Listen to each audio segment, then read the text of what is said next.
نادي الجيل حب يساوي هذه البطولة لشبابنا وأبناء مجتمعنا، وراعي البطولة هو معرض جيكات للخضار والفواكه. ومنحيي الأخ طارق بهذه المبادرة اللي بادر فيها. طبعا واحنا عارفين انه نادي الجيل هو نادي ثقافي رياضي اجتماعي، وارتأت الإدارة على أساس انه تساوي هذه البطولة بمعية الشباب، اللجنة الاجتماعية واللجنة الرياضية المشرفة على هذه البطولة.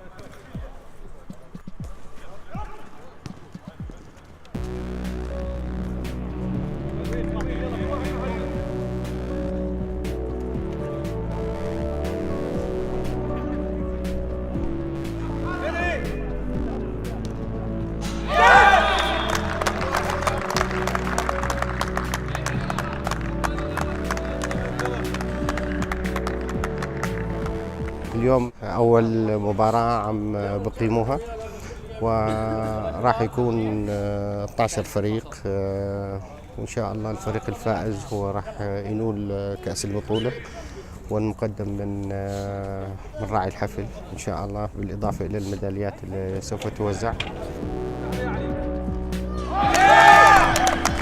ارتئينا من هذا المعرض انه نمتد بنشاطاتنا لدعم الرياضه في مجتمعنا المحلي، وكانت مناسبه طيبه انه النادي الجيل الجديد ما شاء الله عنهم بجميع نشاطاتهم اعلن تنظيم بطوله لكره القدم، بطوله تضم 12 فريق من شبابنا على مختلف اعمارهم.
أسسنا لجنة اجتماعية جديدة، فكان هذا أول نشاط لهي لأجدد لجنة موجودة.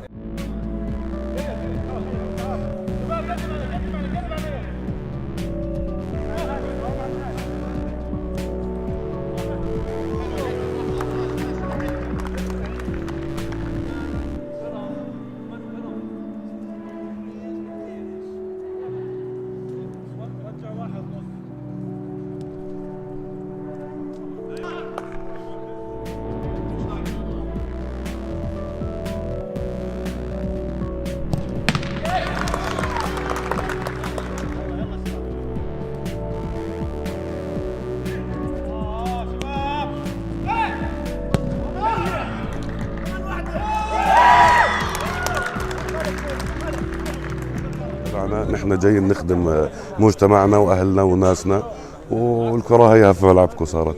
دائما اهلا وسهلا فيكم.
مشاركين ببطولة نادي الجيل، ونشكرهم كثير صحيح التنظيم الرائع، وإن شاء الله تكون بطولة حلوة. تجهيزاتنا بصراحة احنا استعدينا للبطولة مباريات تجريبية.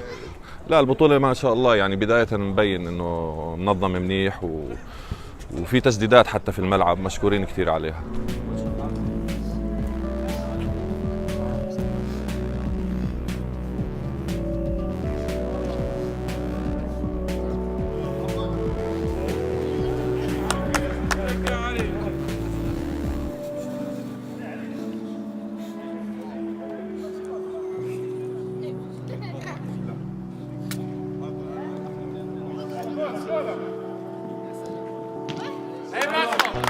Hey,